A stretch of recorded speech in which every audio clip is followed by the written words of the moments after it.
चर्चित वक्फ संशोधन बिल आज 2 अप्रैल को लोकसभा में पेश किया जाना है। सत्ताधारी बीजेपी ने इसकी तैयारी पूरी कर ली है और अपने सभी सांसदों को 3 लाइन का व्हिप जारी कर बुधवार को सदन में मौजूद रहने के लिए कहा है। इस बीच चर्चा है कि बीजेपी के कुछ सहयोगी दल वक्फ बिल के समर्थन पर संशय में हैं। हालांकि इसी तरह की अटकलों के बीच एनडीए के बड़े घटक दल तेलुगु देशम पार्टी टीडीपी ने साफ कर दिया है कि उसके सांसद बिल के पक्ष में मतदान करेंगे। इससे पहले अटकलें लगाई जा रही थी कि सेक्युलरिज्म की राजनीति करने वाले चंद्रबाबू नायडू की पार्टी टीडीपी संशय में है और पहले बिल के उन संशोधनों पर गौर करेगी जो उनकी तरफ से सुझाए गए थे। सूत्रों ने बताया कि टीडीपी के जरिए सुझाए गए 3 सुझावों को जेपीसी ने अपनी रिपोर्ट में शामिल कर लिया है और संशोधित बिल में वो सभी बातें मौजूद हैं। सूत्रों ने बताया है कि जेडीयू के भी सुझाव शामिल कर लिए गए हैं। जेडीयू नेता और केंद्रीय मंत्री राजीव रंजन सिंह उर्फ लल्लन सिंह ने कहा है कि उनकी पार्टी जनता दल यूनाइटेड वक्फ संशोधन विधेयक पर अपना रुख संसद में साफ करेगी। इससे संशय गहरा गया है। हालांकि बीजेपी के वरिष्ठ नेता और केंद्रीय गृह मंत्री अमित शाह के साथ लल्लन सिंह और संजय झा ने वक्फ बिल पर काफी देर तक मंथन किया। जेडीयू के पूर्व राष्ट्रीय अध्यक्ष लल्लन सिंह ने वक्फ विधेयक पर रुख स्पष्ट करने की कांग्रेस की मांग पर प्रतिक्रिया देते हुए कहा कि नीतीश कुमार और जेडीयू को धर्मनिरपेक्षता पर कांग्रेस के प्रमाण पत्र की जरूरत नहीं है। खबर है कि पटना में जेडीयू दफ्तर में बैठक भी कल बुलाई गई थी।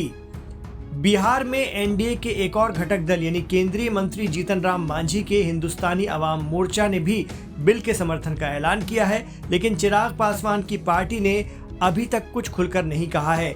इसी तरह एनडीए के घटक दल और जयंत चौधरी की पार्टी आरएलडी और महाराष्ट्र में सरकार में शामिल अजीत पवार की पार्टी एनसीपी का रुख अभी तक साफ नहीं हो सका है।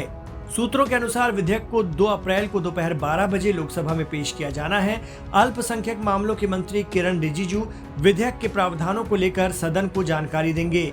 रिजिजू ने इस बारे में कहा कि समिति की बैठक में वक्फ संशोधन विधेयक लाने और इस पर चर्चा के लिए समय आवंटित करने पर विचार होने के बाद सहमति बनी है।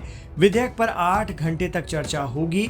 उन्होंने कहा कि हर राजनीतिक दल को इस पर अपनी राय रखनी चाहिए क्योंकि देश उनकी राय सुनना चाहता है। विधेयक के समर्थक और विरोधियों की बात रिकॉर्ड में रहेगी। विपक्ष की लगातार तीखी आलोचना का विषय बने विधेयक को सरकार ने पिछले सत्र में लोकसभा में तीखी बहस के बाद पुनर्स्थापित किया था और फिर सदन ने इसे समीक्षा के लिए संसदीय समिति को सौंप दिया था। लोकसभा सदस्य जगदम्बिका पाल की अध्यक्षता वाली संयुक्त संसदीय समिति ने इस पर व्यापक चर्चा कराने के बाद लोकसभा अध्यक्ष को अपनी रिपोर्ट पहले ही प्रस्तुत कर दी है। प्रमुख विपक्षी दल कांग्रेस, द्रमुक, समाजवादी पार्टी, तृणमूल समेत कई विपक्षी दल इसका विरोध कर रहे हैं। एआईएमआईएम नेता असदुद्दीन ओवैसी ने कहा वक्फ विधेयक असंवैधानिक है। ये विधेयक संविधान के अनुच्छेद 14, अनुच्छेद 25, 26 और 29 का उल्लंघन है।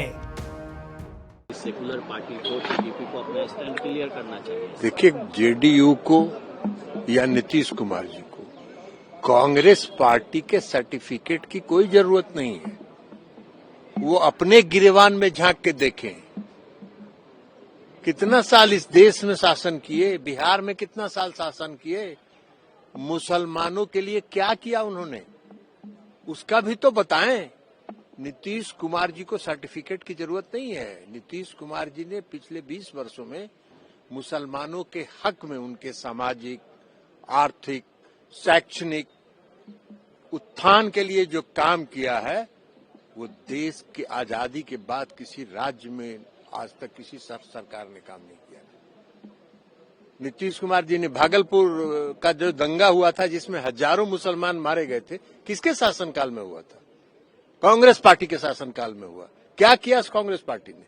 नीतीश कुमार जी ने सभी दंगा पीड़ित परिवारों को न्याय दिया और न्याय ही नहीं दिया, जो बेवा हो गई थी उन सबों को आज तक वो पेंशन दे रहे हैं। तो उनके सर्टिफिकेट की जरूरत है नीतीश कुमार जी को।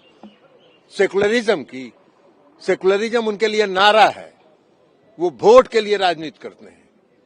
न उनको देश से मतलब है न मुसलमानों से मतलब है। उनको अपने वोट की चिंता रहती है। नीतीश कुमार जी काम करते हैं, इसलिए उनके कांग्रेस पार्टी के, और हमने जयराम रमेश जी का भी बयान देखा है, जयराम रमेश जी के सर्टिफिकेट की जरूरत नीतीश कुमार जी को न है और न जेडीयू को। तो आपकी पार्टी का क्या स्टैंड है? आपकी पार्टी हमारी पार्टी जो करेगी वो लोकसभा में करेगी, मीडिया के माध्यम से नहीं करेगी।